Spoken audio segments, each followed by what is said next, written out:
సాధారణంగా పెద్ద పెద్ద ఆలయాల్లో సేవా కార్యక్రమాలనేవి జరుగుతూ ఉంటాయి. మీరు గమనించినట్లయితే పుట్టపర్తి వెళ్ళే వాళ్ళకి ఐడియా ఉంటది. పుట్టపర్తి సత్యసాయి ఆలయంలో చాలామంది ఇటు వెళ్ళండి క్యూ లైన్‌ల దగ్గర ఉంటూ ఉంటారు. అలాగే భోజనాల దగ్గర ఉంటూ ఉంటారు. ఇలా పలు ప్రాంతాల్లో ఉండి డైరెక్షన్ మనం ఎటెళ్ళాలి, ఏంటి అన్ని విధాలుగా మనకు సహకరిస్తుంటారు. అలాగే తిరుమలలో గూడా మీరు చూడొచ్చు క్యూ లైన్‌ల దగ్గర చాలామంది నుంచుని మనకి డైరెక్షన్ చెప్పేవాళ్ళు, ఎటు వెళ్ళాలి అనేది చెప్పేవాళ్ళు, త్వరగా రండి అని చెప్పి పిలుస్తూ ఉండేవాళ్ళు. అలాగే వెంగమాంబ అన్న సత్రంలో అన్న సంతర్పణ వడ్డించేటువంటి వాళ్ళు. ఇలా మనం చాలా మందిని గమనిస్తూ ఉంటాం. వీళ్ళందరికి టీటీడీ జీతాలిచ్చి పెట్టుకుంటుందా అంటే లేదు. వీళ్ళంతా కూడా స్వచ్ఛంద సేవకు వచ్చేటువంటి వ్యక్తులు. అంటే తిరుమల వెంకటేశ్వర స్వామి మీద ఉన్నటువంటి భక్తి, నమ్మకంతోటి, స్వామివారి మీద ఉన్నటువంటి నమ్మకంతోటి చాలా మంది ఇక్కడకు వచ్చి సేవ చేస్తూ ఉంటారు. ఈ సేవ చేసేటువంటి వారిలో అనేక రకాలైనటువంటి వ్యక్తులు ఉంటారు. అంటే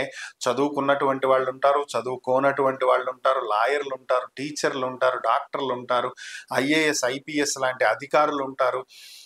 ఎంతో మంది ఎన్నో రకాలైనటువంటి చదువులు చదివిన వాళ్ళు, వివిధ రకాల సంస్థల్లో పనిచేస్తున్నటువంటి వాళ్ళు ఎంతో మంది ఉంటారు. అయితే వీళ్ళందరికీ మరి టీటీడీ ఏం చేస్తుంది అంటే ఈ సేవ చేసిన నాళ్ళు అక్కడ ఉండటానికి వసతి కల్పిస్తుంది, భోజనం కల్పిస్తుంది, వీళ్ళకి దర్శనానికి సమయాన్ని కేటాయిస్తుంది. అంటే మనం ₹300 టికెట్టో లేదంటే విఐపి దర్శనాలు బుక్ చేసుకుని వెళ్తాం, లేదంటే ఉచిత దర్శనాలు, దివ్య దర్శనాలు, సర్వదర్శనాలు లాంటి వాటిల్లో వెళ్తాం.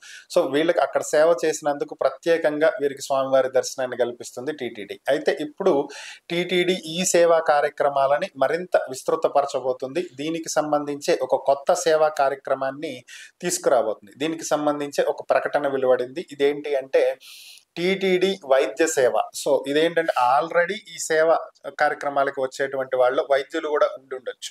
అయితే ప్రత్యేకంగా డాక్టర్లు ఎవరైతే ఉంటారో వైద్య విద్యని అభ్యసించినటువంటి వాళ్ళు, ఈ డాక్టర్లు తిరుమలకు చెందినటువంటి హాస్పిటల్స్లో రోగులకు, అక్కడ ఉన్నటువంటి వారికి సేవా కార్యక్రమాలు అందించడానికి ప్రత్యేకంగా టీటీడీ వైద్య సేవ అనేటువంటి ఒక కొత్త కార్యక్రమానికి శ్రీకారం చుట్టింది.